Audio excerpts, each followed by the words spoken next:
I've sold a lot of guns in my life. Some I don't miss, but a few still keep me up at night. I remember one, passed it off to a buddy for next to nothing. At the time, it felt smart. I had moved on and I thought I'd never look back.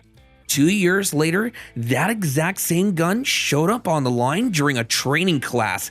Different hands, same model, and it ran circles around everything else on the bench. I just stood there thinking, why the hell did I let mine go?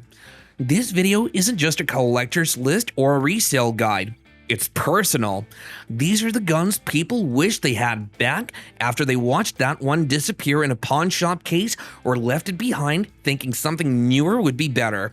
Some are common, some are obscure, a few might hit a nerve, but every one of them has a story. And if you've ever owned any of these, you might already know what I'm about to say. Let's talk about the guns you sell once but think about forever.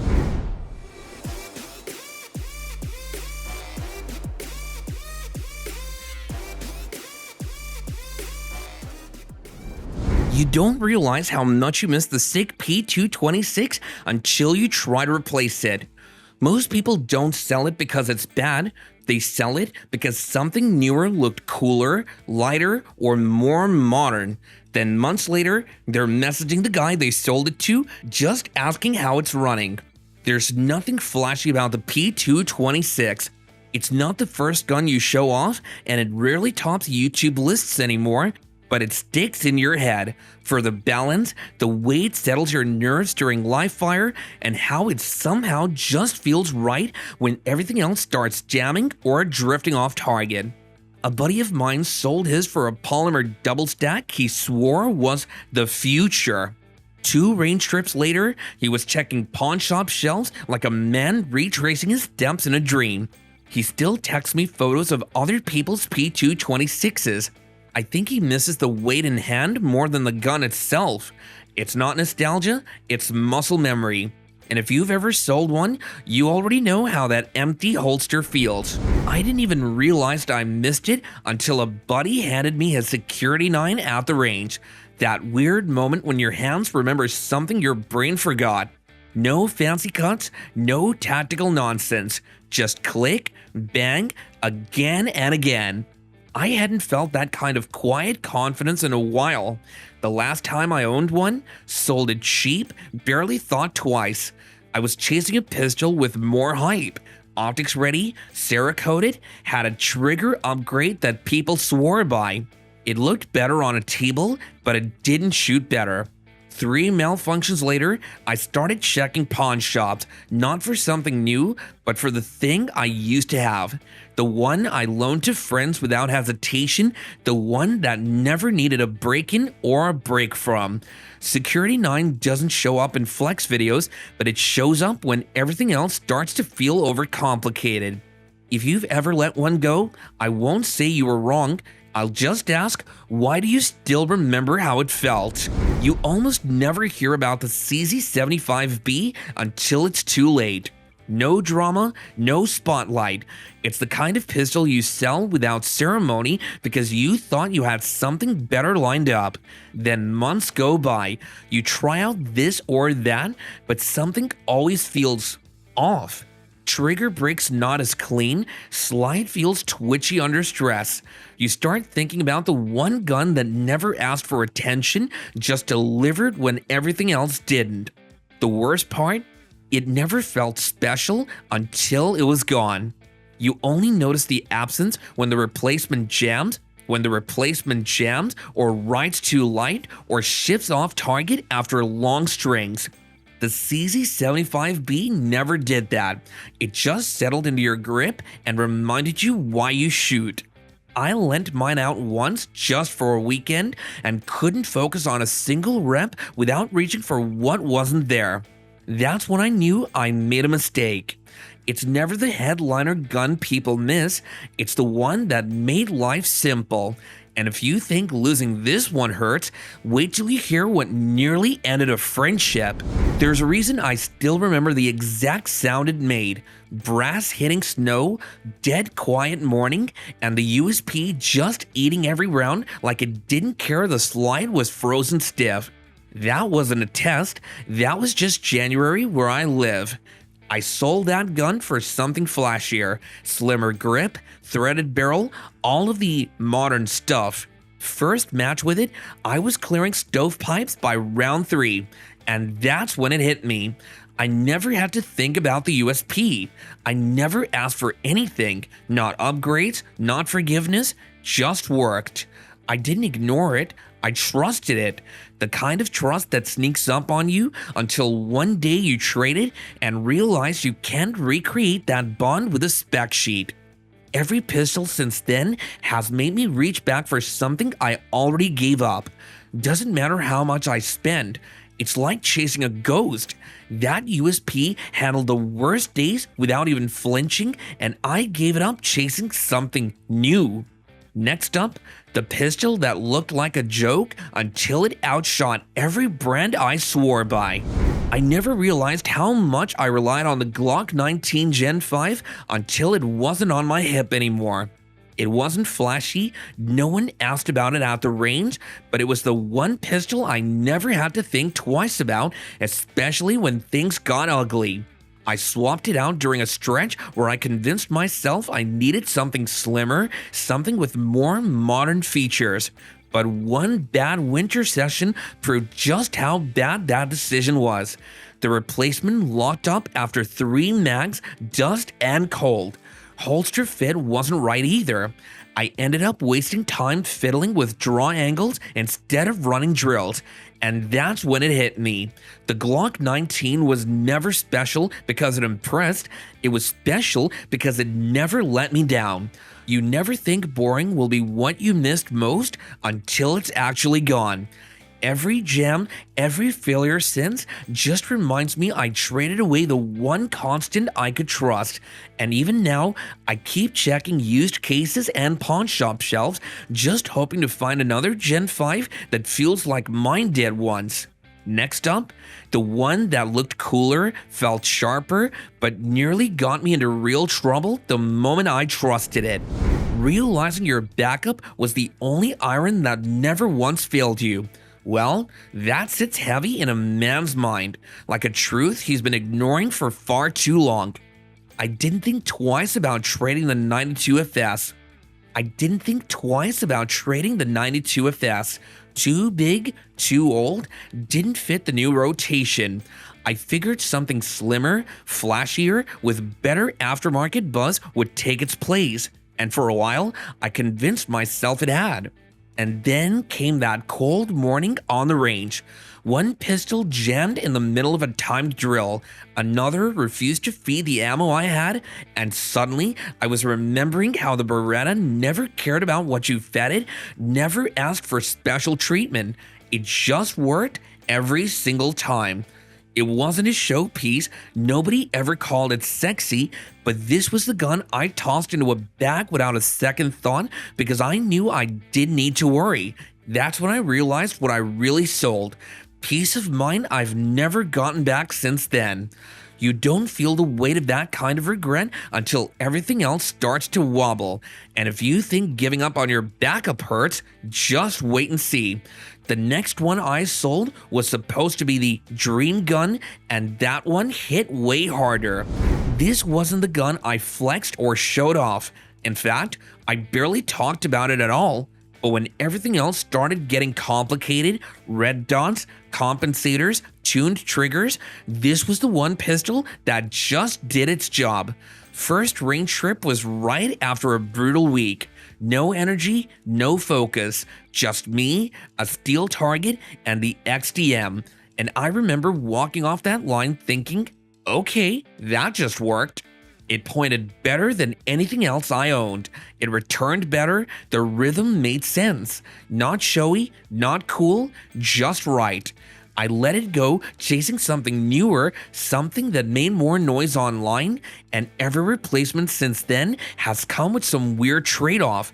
Holster fit, recoil rhythm, weird slide feel. Nothing has felt as confident in the hand as that XDM Elite once did.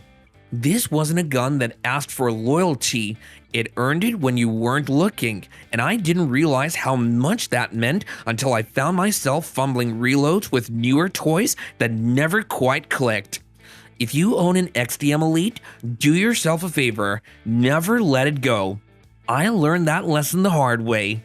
Up next, the pistol that looked like it had everything but fell apart when the pressure hit.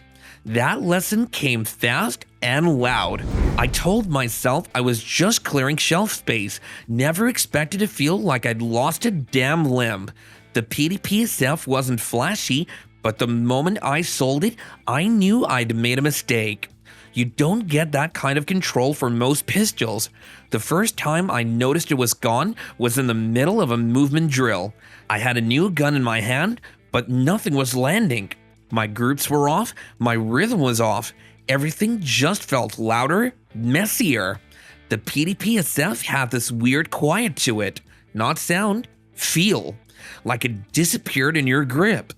I used to tell folks it ran smoother than guns twice the price, but they thought I was just talking up my carry. The truth is, the only reason I sold it was because I wanted to try something more modern. Worst trade I've ever made.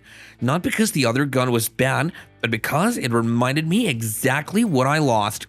If you own a PDP SF, don't let it walk. Trust me, this ain't the kind of gun that gives you a second chance. And if you thought that stunk, wait till you hear what comes next. That one made me feel like a rookie again.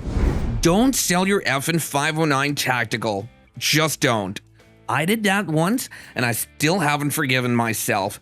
I had it tuned just right. Threaded barrel, tall sights for when I ran a can, extended mag, the whole 9 yards. Wasn't dressed up for show, just built to work when the dust settled and the chips were down. It wasn't fun, but it was the one gun that made clearing a house feel like walking a straight line. Never bucked, never choked, just ran cold and clean like a diesel. I traded it for something lighter, cooler, one of those micro-comped carry pieces everyone was raving about that year. 2 weeks later, I'm at an outdoor course in the dust and heat. My new setup fails to lock back, trigger feels mushy, rounds start drifting low left. I looked down and just muttered, "What the hell did I do?" The effing 509 Tactical wasn't exciting until I realized I'd let go of the only gun I'd ever known that never once gave me doubt. I didn't even like shooting after that for a while. Felt like I'd broken trust with a gun. If you've got one and you're thinking of letting it go, don't. You'll come crawling back. But the next one on this list, that mistake cut even deeper and it cost me a whole season. You better think twice before you sell your PX4 Storm, especially with all the whispers flying lately. Rumor has it Beretta's planning to pull the plug in early 2026. Quietly. No press release, no tribute run, just gone. I nearly let mine go last year. A guy at the shop waved cash and I almost bid it farewell. It's replaceable, I told myself, but now, every time I hear those rumors, it hits harder. You don't realize what you've got until the supply dries up, and this one's not sitting on shelves waiting for you to wise up. The PX4 never needed attention. It's the gun you throw in a duffel before a storm rolls in. It always runs, always fits, and never asks questions. Polymer comfort with that all Beretta heart. But if they're really killing it off, that makes this more than a pistol. It's a one-shot mistake you won't fix later. I've seen this movie before. When manufacturers decide, it's over. And if you've got one sitting in the safe, now's not the time to upgrade. Up next, the only gun I've ever pulled from a pawn shop that refused to sell even for triple the price. By the time you've run a pistol through enough dust storms, long nights, and bad company, you start learning which ones were just along for the ride and which ones were watching your back. And this one, it earned its place. You don't part with this one, not now, not with all the trouble drifting through the wind these days. Something's shifting behind the counter. Dealers not restocking, MOS kits thinning out, optics plates harder to find. Glock won't say a thing, but we've seen it before. That quiet step away before they pivot to something else, something that don't quite feel the same. I let mine go once, chasing an upgrade I never bonded with. Everything after felt temporary, too light, too fussy, or didn't play right with the gear I built around that Glock 45 MOS. It's not a flex piece and even loud, but it worked in the ways the rest never could. That's why I won't make that mistake the second time. Up next, the pistol that outlasted every Glock I owned and never asked for credit. Don't let this one go, not with what's happening right now. Something's off. Shops that used to move the P10C weekly are suddenly dry. Prices are creeping, used ones vanish within hours, and the few that are left, they're holding firm. Nobody's talking, but the demand curve makes no sense. Either CZ's tightening the pipeline, or folks finally figured out what this pistol really is, and now it's slipping out of reach. The one I let go of, regret hit when I couldn't find another that felt right. Do you know that grip? The one that locks in without overthinking? It's like trying to replace a good set of boots with some fancy sneakers. I ran 3 other compacts through drills trying to move one. None stuck, not one. So here's the warning straight from the counter. If you've got a CZ P10C sitting in your safe, don't sell it, don't trade it. Not for a Glock, not for hype. You'll chase that same fit and end up paying twice. And if you think the panic around this one's bad, just wait till you hear which pistol is drying up next. It's not what you'd expect. You'd better not let this one go, I'm serious. GX4 Carry started ghosting from shelves 3 weeks back, and it's not just a stock hiccup. Local dealers act twitchy when you ask. One of them just stared at me and said, "If you've got one, hold it." And that was it. No price tags, no listings, no answers, just silence and tension. I sold mine cheap in May, thinking I'd grab another when summer cooled off, but bad call. Last week, I saw one at Gunbroker go for over $140 over retail, and it was scratched. What the hell happened? Nobody knows. It's like folks suddenly realized this pistol was the real deal, but didn't want to say it out loud. Now I can't even find one. Not new, not used, not even for my wholesaler buddy in Amarillo. So I'll say it plain. If you've got a GX4 Carry with you, treat it like it's made of gold.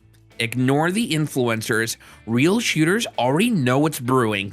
And the one that hit even harder, the gun that never even made it back to my safe, just wait till you see what tops this list. Last summer, I let a buddy borrow my only 870 for a weekend turkey hunt. Said he'd clean it, baby it, treat it like his own. He brought it back rusted, slicked in swamp water, and swore up and down it was just surface. I almost threw hands. Turns out, it wasn't the rust that hit me, it was how hard that shotgun was to replace. Not the model, not the gauge, that gun. That same old 870 you could shoulder blindfolded and still punch targets clean. But now, walk into any shop and they're either hacked up, worn out, or priced like museum pieces. You don't loan these, you don't upgrade them, you sure as hell don't let them out of your sight.